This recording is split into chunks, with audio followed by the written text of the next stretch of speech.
Hola a todas y todos, aquí principia o segundo capítulo de Aprende Aragonés con Totón. Güey, aprenderemos os artículos. Por un regular, os artículos en aragonés son o a, os, as, o lupo, agarra, en castellano el lobo, la pierna. Os ninos y as mesachas, en castellán, los niños y las chicas. Pero no lle tan fácil. Asinas, vía excepcións, cuando a parola de dimpués principia por vocal, exferenciando casos según te siga masclina u femenina. Asinas, en masclino, Cuando a parola principia por A, meteremos siempre de van una L apostrof, por ejemplo, la aragonés. Pero cuando principia por E u por O, penderá de a sílaba tónica. asinas, por ejemplo, linte, a sílaba tónica y a primera, inte.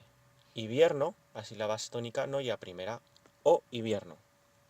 Más ni menos con O y con U meteremos siempre de van a L apostrof. Por ejemplo, lonso u lurmo. Con los femeninos, cuando principia por A, siempre se fa servir L, la bella. Si principia por E, A, astrela.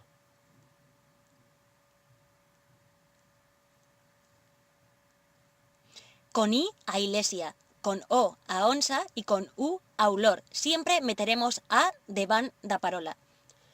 Fácil, ¿no? Ahora íbamos a hacer ver ejercicios tabeller si lo hemos puesto a aprender bien.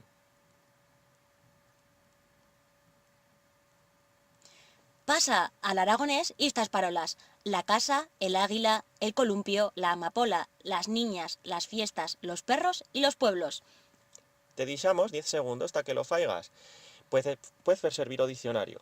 Si lle poco tiempo, atura o vídeo justo ahora.